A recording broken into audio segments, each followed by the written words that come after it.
Hey everyone, I'm Brad and this is Watch Rate Heart, and it's Friday, which means it's time for the watch list. It's where I discuss the films I've been watching and my feelings about them.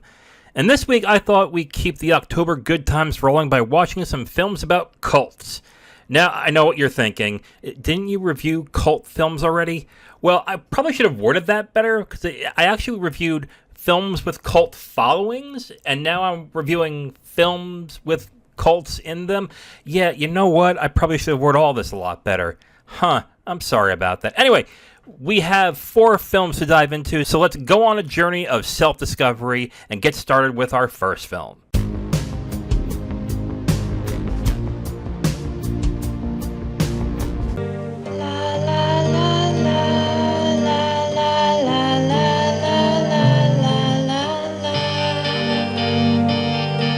And that first film is Rosemary's Baby, starring Mia Farrow and John Cassavetes, directed by Roman Polanski. This has a Letterboxd score of 4.2 out of 5, a Rotten Tomatoes score of 97% fresh, and it was nominated for 2 Oscars. It won 1. It was nominated for Best Adapted Screenplay, and it won for Best Supporting Actress for Ruth Gordon. The first thing I have to say about this film is that Mia Farrow is fantastic in this movie. Everything in the film is surrounded by Mia Farrow. The paranoia, the unease, the feeling that something's quite not right is all personified through Mia Farrow, and she does a fantastic job in this movie showing that. And because she is so good, the feeling of paranoia, the feeling of unease is suffocating in this film. It has a lot to do with her character of Rosemary being quite naive and very trusting of her husband, that the paranoia and the feeling that something is wrong just is pervasive throughout the entire film. It is incredibly effective. But there's something I want to discuss with the film that I kind of have a problem with, but I also understand where the film is coming from. And even though it is still good, I still feel like it kind of limited my enjoyment of the film. And it's that the film takes this weird stance where they reveal the twist of the movie basically in the first act.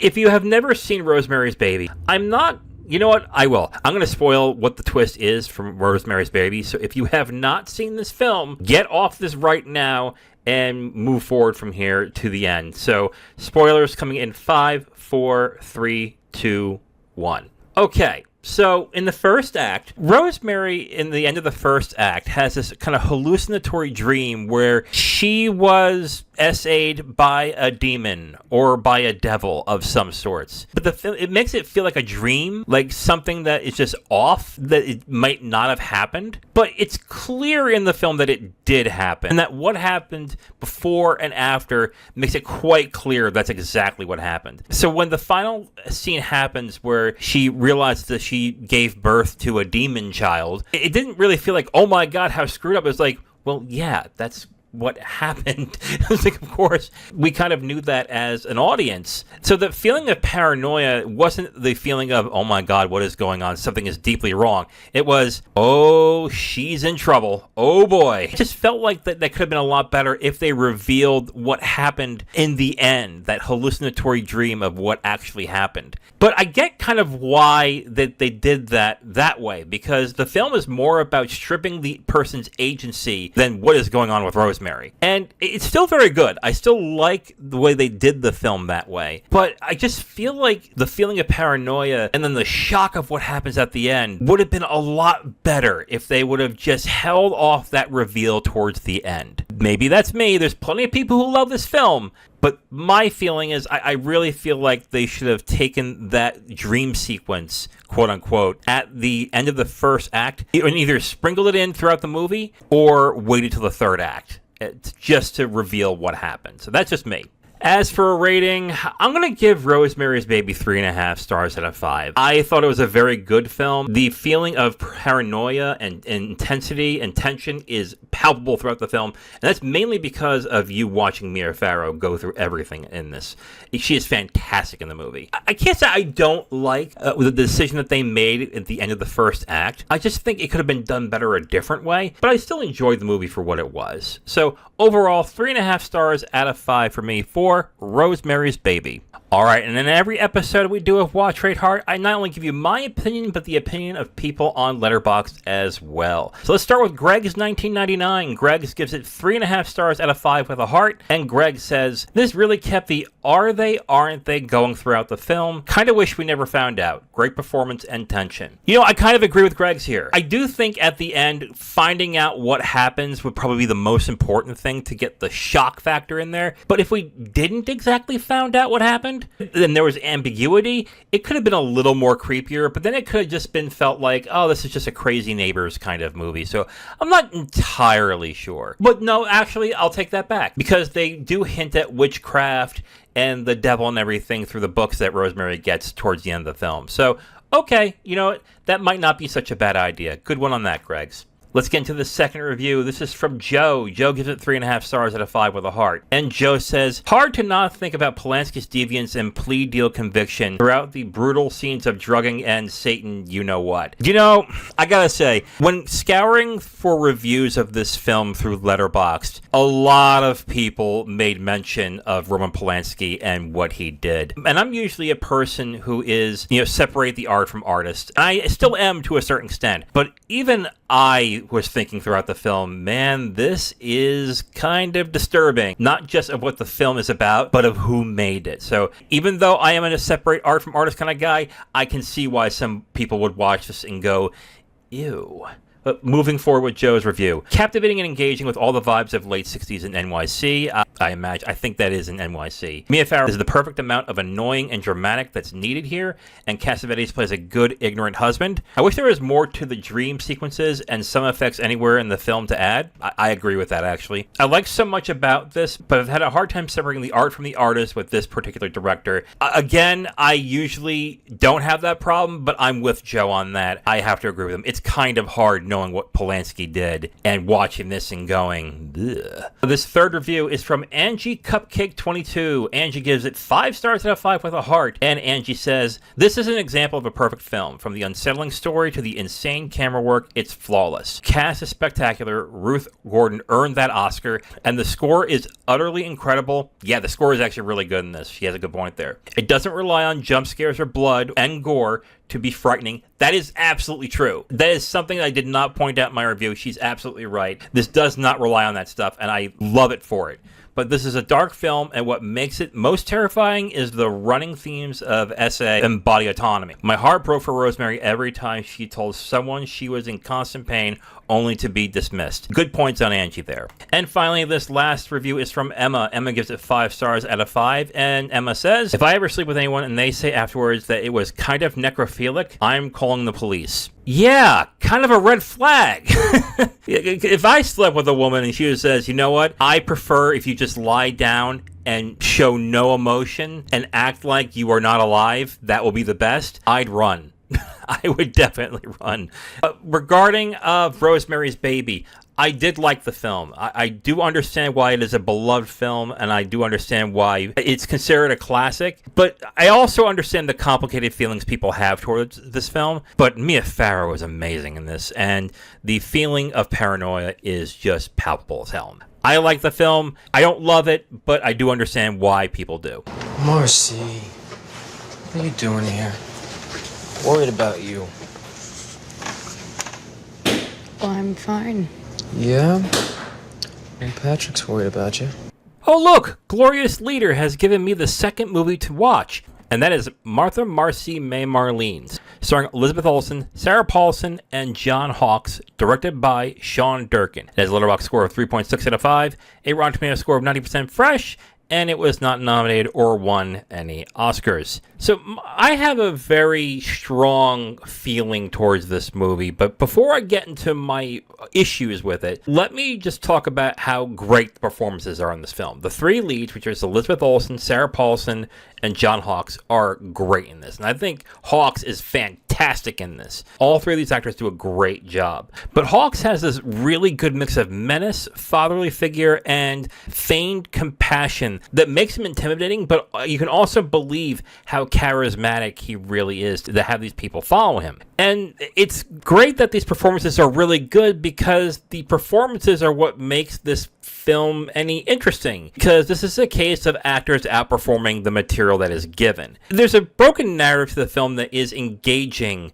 but then it doesn't really justify the use of that narrative, because in my opinion, the use of a broken narrative is to tell a deeper story, or to give details and clues that are taken out of context, put into context, and it just feels like the broken narrative doesn't exactly work that way. The other big problem I have with this film is that it doesn't have the proper amount of depth to make this material actually potent. I have a number of questions when it comes to the movie. Don't get me wrong, I like ambiguity in movies, but I like ambiguity in movies where they give you details and then it asks you, how do you feel about it? What do you think about it?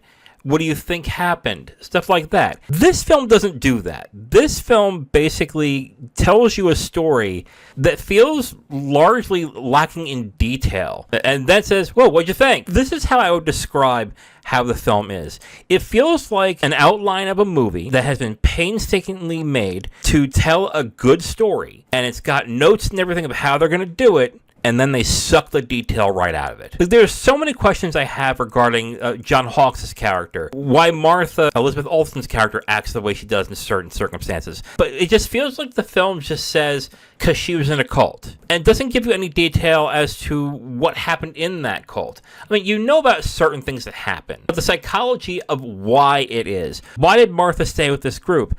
How did Patrick, played by John Hawkes, know certain things about Elizabeth Olsen's character? And why would these people follow Patrick to do these things? What incentives is he giving them, and how is he manipulating them? All right, for me, for this type of film to work, the leader character has to be either visceral or subtle. And it just feels like this character was made to be direct. Like the first scene that you meet this character in, he straight up tells Elizabeth Olsen's character that she didn't have a good father.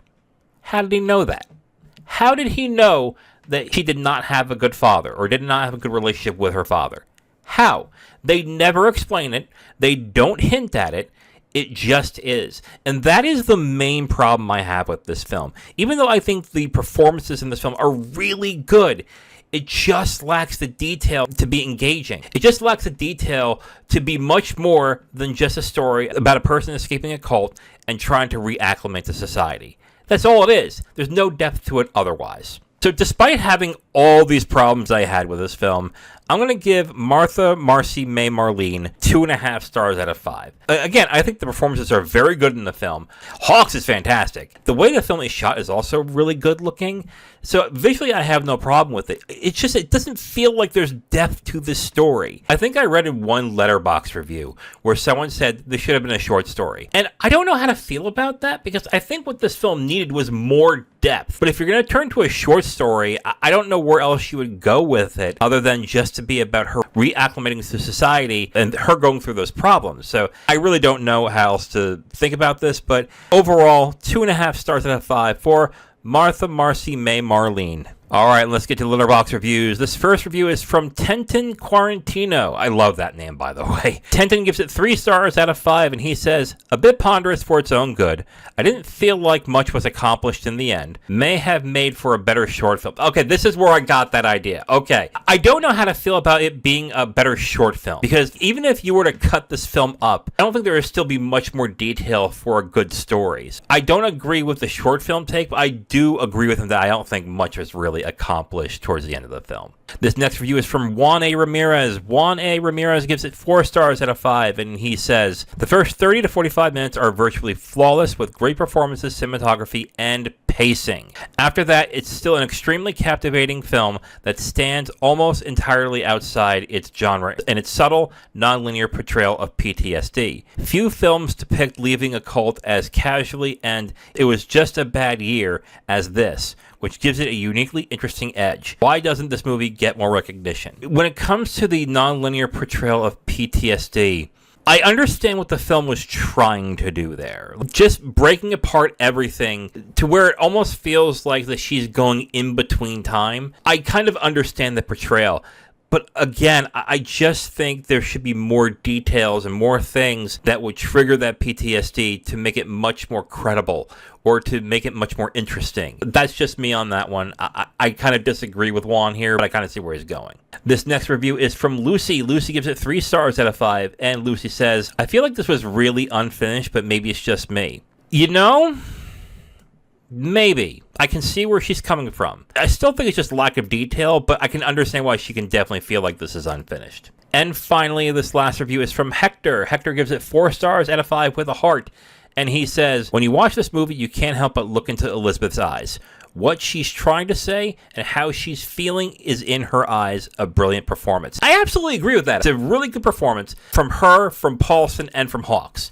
And that's why I say that I think they outperformed the material, because with the way that the performances were portrayed, if there was better material, this would have been an amazing movie. But I can't help but feel like something was missing throughout the entire of it. And I think the thing was just details, just things that make it more personal, to make the characters feel more fleshed out. Now, some of you might say, well, that's the PTSD, the use of memory. And I can kind of understand that, but you still need to be attached to a character in order for that to work. Again, I am very mixed on Martha, Marcy, May, Marlene. It's a fine movie, but I think it's a deeply flawed one.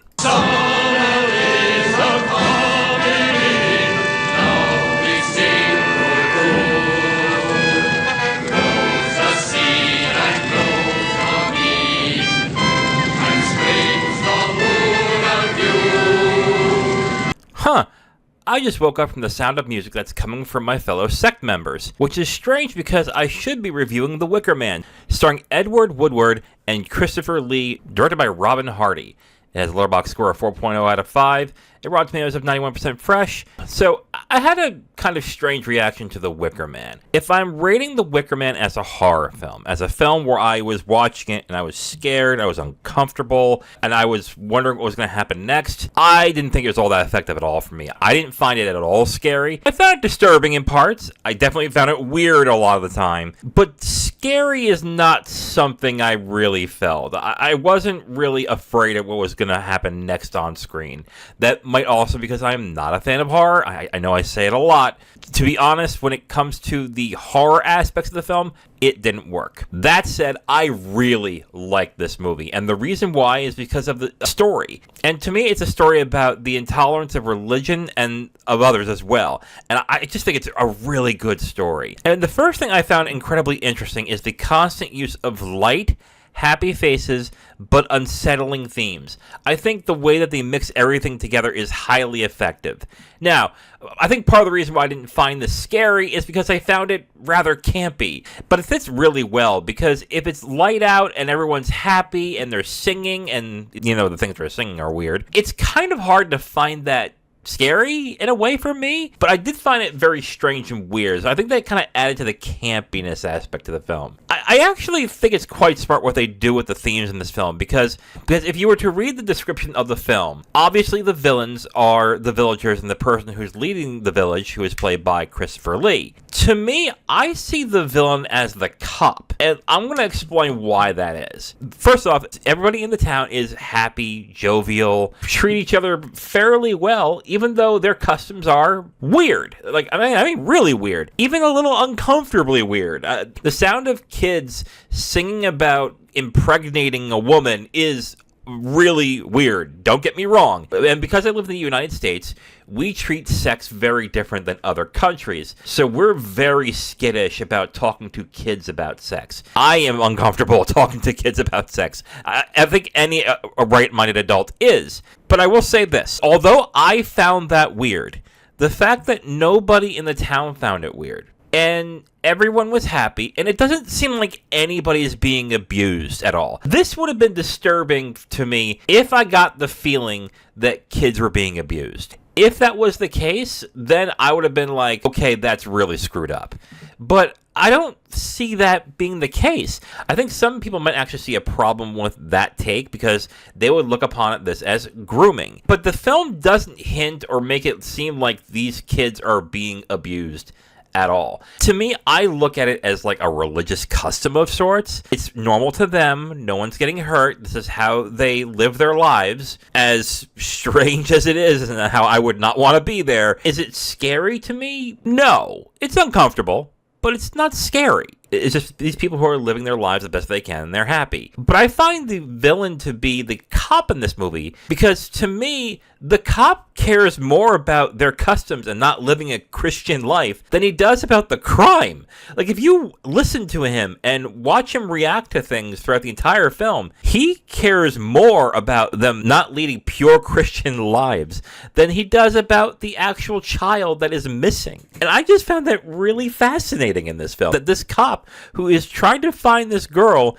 is more distracted by everything else on the island. That's kind of how I felt about it. I'm going to read the Letterboxd reviews, and of course they all have a different take than me on this one. The scariness, not really in this film, but just a story about religious intolerance and the acceptance of others and their customs, I think was the much better story in this film, and I actually quite enjoyed what I was watching in this, even though, yeah, it was a little weird. Alright, so this is a weird review. I'm going to give The Wicker Man 4 stars out of 5. I really enjoyed this film. I didn't even get into any of the visuals or the performances in this film. I think Christopher Lee's performance is really good in this movie. I thought he was funny in some spots, and he's a decent singer too. I didn't know that either. Man, that guy's talented. Man. As to the visuals, I do like them. They're a little hazy on the camera, but I think it's effective. But I do really like the theme. I think the theme of religious intolerance is the one that really spoke to me and got me really invested in this and thought that this movie was going in a very different direction than I thought it was. And I could see why some people find this movie scary, but I just didn't. Did I find it weird and a little disturbing in spots? Yes, of course. But I really think the movie was more about the intolerance of the cop than of how scary this cult and sect is, which, yeah, they sacrifice humans. Of course, they're scary. But I don't really see that as the film's main point. A lot of people are going to have a different take than I am, so I will accept that. So overall,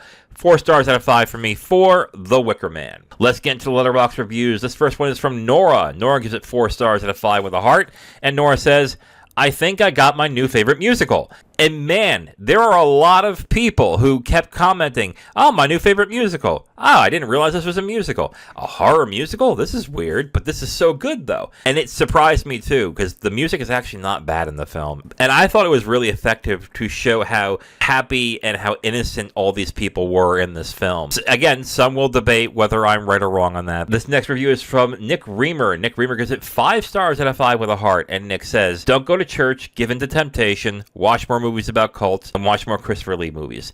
Got it?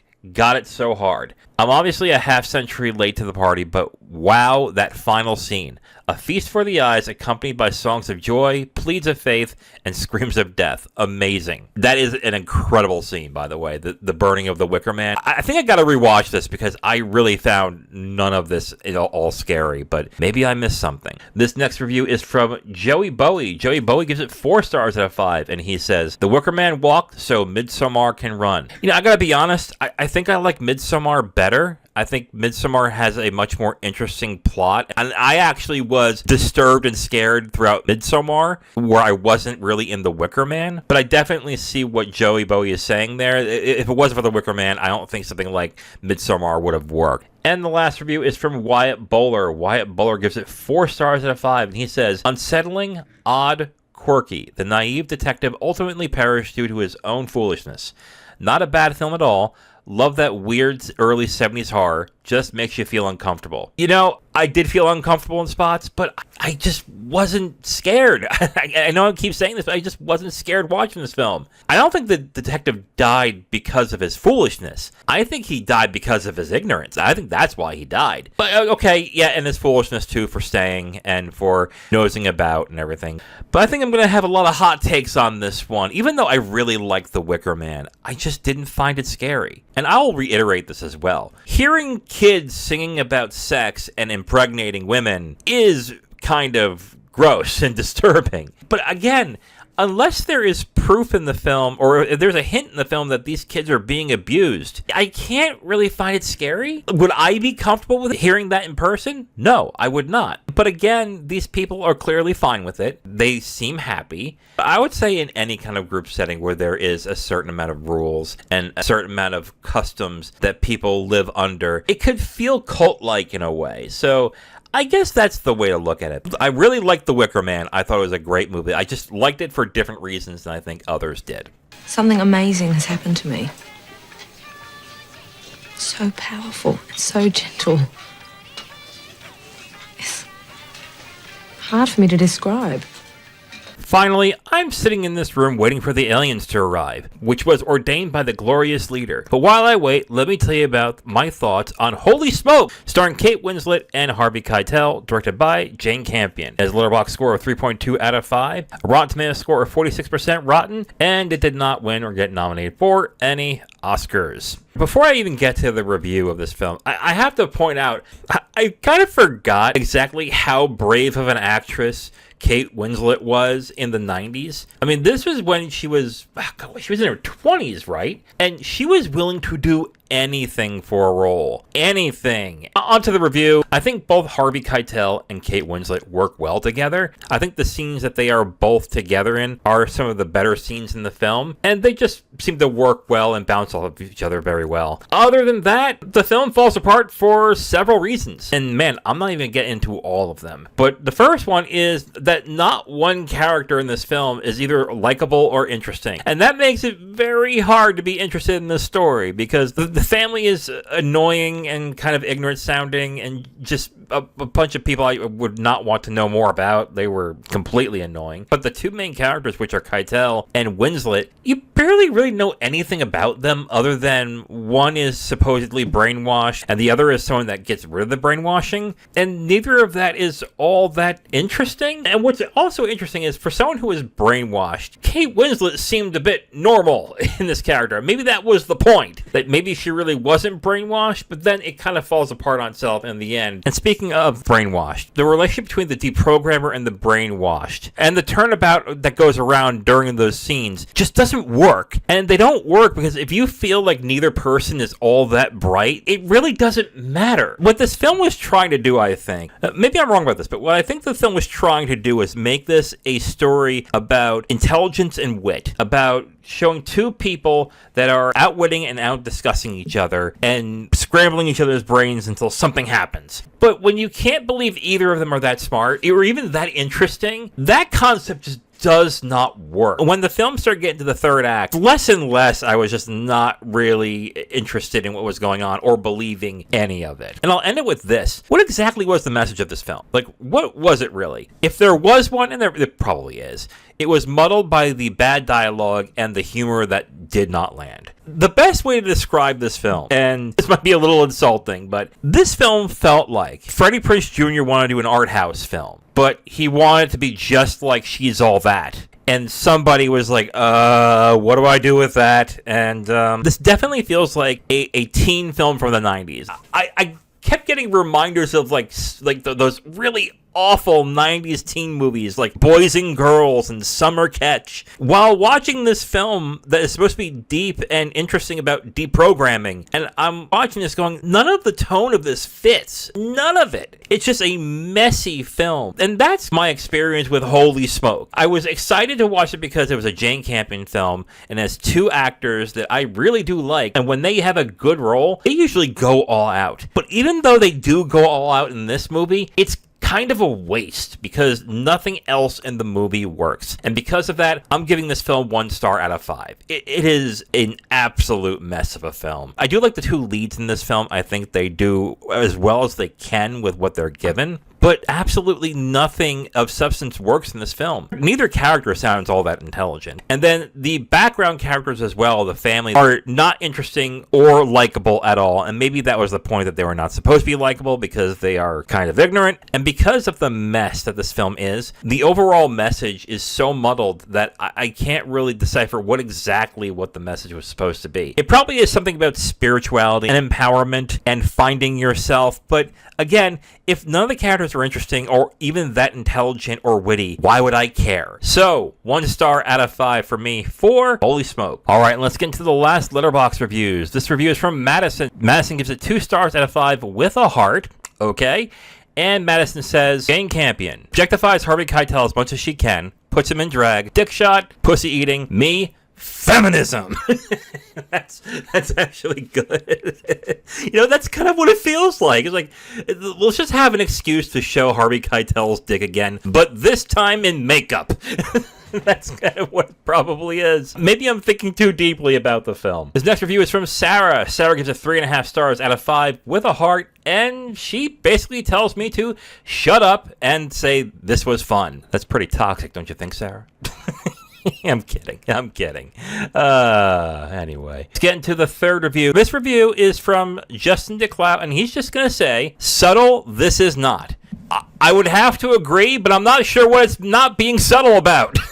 And this last review is a very positive review. It's from Chris Field. Chris Field gives it 4.5 out of 5 with a heart. And Chris says, every movie should introduce Harvey Keitel with a Neil Diamond song. Yeah, what was with the 2 Neil Diamond songs at the beginning of the film? Now that I'm thinking about it, I'm like, that doesn't make any sense. Why would you have either of these songs in there? But okay, sure, why not? But again, my main issue with Holy Smoke, amongst many other issues, I should say, is that when the main characters themselves don't feel all that intelligent or witty, and this film is supposed to be about a battle of wits and intelligence, it's really hard to sit through it and go, well, I'm really invested in what's going to happen with these characters. Let's see what happens. Because none of it's all that interesting because they're not that interesting. But, some people do enjoy it for what it is, and that's good on them. And that is it for this episode of Watch, Rate, Heart. Before I go, let me ask you a question. Is there a cult or group of people who are like cults that you would like to watch a film about? My answer, I listened to a podcast called The Last Podcast on the Left. I think they're hilarious, even though they talk about some really dark stuff. I mean, it's about serial killers and crime and stuff like that. And they did this series recently on this group of kids in Kentucky that pretended to be teenage vampires, but ended up murdering a family or ended up murdering a couple people. And just the whole dynamic of what happened with these kids, I think would be a disturbing movie, but would be a hilarious movie on top of that. So the Kentucky Teenager Vampire Clan, I think would be a hilarious movie that might work. If you liked any of the reviewers I've highlighted in this episode, you can check the video description for a link to their Letterboxd profile, and be sure to give them a follow and tell them that Brad from Watch Rate Heart sent you. You can follow me at Letterboxd and on X at Watch Rate Heart. Please like and subscribe if you enjoyed it, and share with your friends. I'm Brad from Watch Rate Heart. Thank you for watching, and remember, we all watch and rate movies, but you give them the heart that makes them live forever.